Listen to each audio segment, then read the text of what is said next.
लेकिन इस बीच में प्रदीप जी, जब हम अपने लिए प्रॉपर्टी शॉर्टलिस्ट कर रहे होते हैं तो हम कई जगहों पर जाते हैं, एक बार प्रॉपर्टीज़ जो है वो देखते हैं, तो साइट विजिट जब करते हैं तो उस वक्त जो है हमें किन किन बातों का ख्याल रखना चाहिए? साइट विजिट करते हुए कौन सी ऐसी चीज़ें हैं जिनको हमें बिल्कुल नज़रअंदाज नहीं करना है जब हम अपने लिए घर खरीदने की सोच रहे हैं?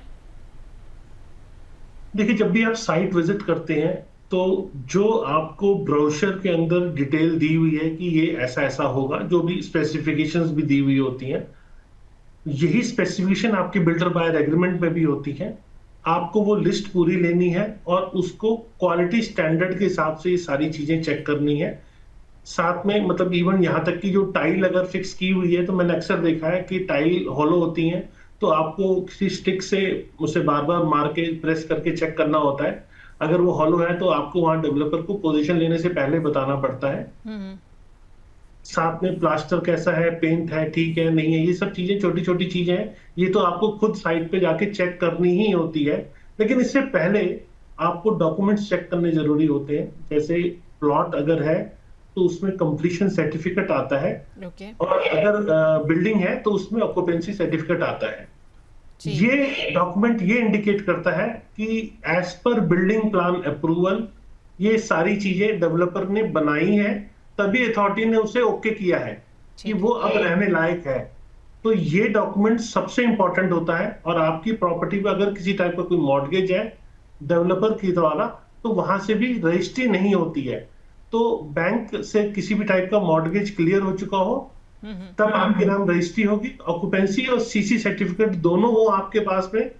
जब डेवलपर आपको पोजीशन ऑफर कर रहा है तो आप उससे जरूर डिमांड करें।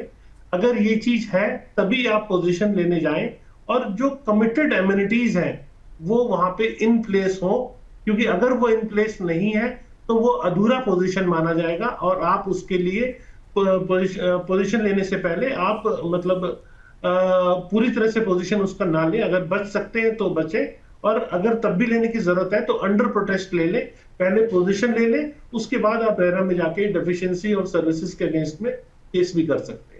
ठीक है, तो ओसीसीसी जो है ऐसे दस्तावेज आपको ज़रूर जांचने चाहिए, जैसा कि प्रदीप जी ने बताया। पोजीशन लेते हुए इन चीज़ों का ख्याल रखिए कि अम्यूनिटीज़ आपको प्रॉपर मिली हैं या नहीं मिली हैं, ताकि आप जो है ये सब चीज़ें जो आपको वादा किया गया है, कहीं ऐसा ना हो कि बिल्डर बाद में जाके वादा खिलाफी कर दे। अगर आपको लग रहा है कि आपने पोजीशन ले लिया है लेकिन अभी तक अम्यूनिटीज़ नहीं है, तो जैसा कि प्रदीप जी ने बड़ी अच्छी राय दी है कि अंडर प्रोटेस्ट लें और रेरा में जाके जो है ये ज़रूर आगे बात कर दें कि भाई आपको जो है अभी तक अम्यूनिटीज़ प्रॉपर नहीं मिली हैं।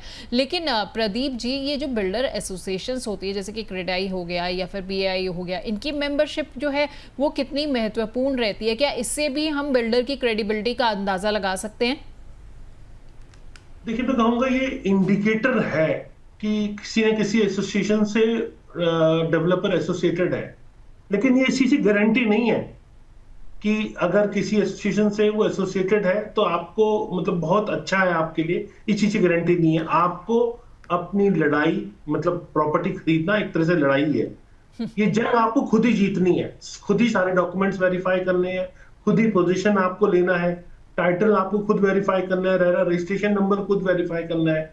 आप ये मत रहिए कि कोई एसोसिएशन है तो मेरे को वहां से हेल्प मिल जाएगी।